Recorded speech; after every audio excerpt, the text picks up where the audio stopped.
একদম perfect condense milk তৈরি করতে পারবেন এখন বাসায় শুধুমাত্র 3টি উপকরণের সাহায্যে।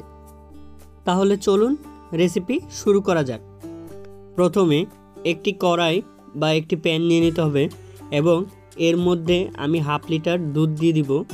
আপনারা চাইলে যে কোনো ব্র্যান্ডের লিকুইড মিল্ক ইউজ করতে পারেন, আমি এখানে প্রাণেরটা ব্যবহার করতেছি।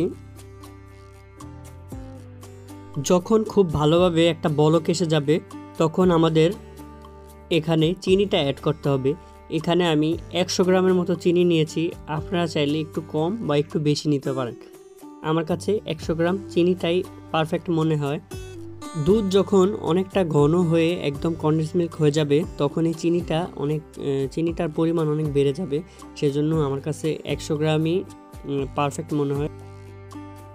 চিনিটা অ্যাড করার পর এটাকে খুব ভালোভাবে অনবরত নেড়ে যেতে হবে, কারণ এই সময় নিচে লেগে যাওয়ার সম্ভাবনা থাকে। এই যে আপনারা দেখতে পাচ্ছেন যে এটা খুব ঘন হয়ে এসেছে এবং কালারটাও চেঞ্জ হয়ে গেছে। ধীরে ধীরে আমাদের কনডেন্স মিল্কটা একদম হয়ে এসেছে, আপনারা দেখতেই পাচ্ছেন যে একদম ঘন হয়ে গেছে, আগের থেকে অনেক ঘন হয়ে গেছে এবং কালারটাও চেঞ্জ হয়ে গেছে।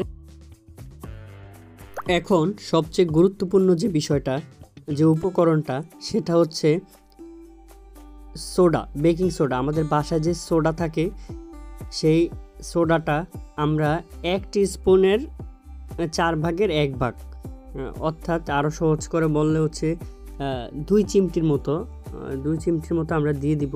এটা খুবই ইম্পর্ট্যান্ট একটা জিনিস, যেটা হচ্ছে কনডেন্স মিল্ক তৈরি করার জন্য ব্যবহার করতে হয়। না দিলেও চলে, কিন্তু এটা ব্যবহার করার কারণ হচ্ছে এটা কনডেন্স মিল্কটার মধ্যে খুব সুন্দর একটা টেক্সচার আনে এবং এটাকে খুব শাইনি করে। কনডেন্স মিল্কটা দেখতে খুব শাইনি হয় এবং আপনারা দেখতেই পাচ্ছেন এটার মধ্যে অনেকগুলা বাবলস ক্রিয়েট হয়েছে এবং খুব সুন্দর একটা টেক্সচার এসে গেছে। এবং হচ্ছে এই অবস্থায় অনবরত নেড়ে আরেকটু চুলার মধ্যে রেখে তারপর একটু পাতলা অবস্থায় নামিয়ে ফেলতে হবে, নয়তো এটা বেশি গাঢ় হয়ে যাবে। আমাদের কনডেন্স মিল্কটা একদম পারফেক্টলি হয়ে গেছে। এখন হচ্ছে আমরা চুলা থেকে নামিয়ে নিব। এটা নামানোর পরে আর একটু গাঢ় হয়ে যাবে।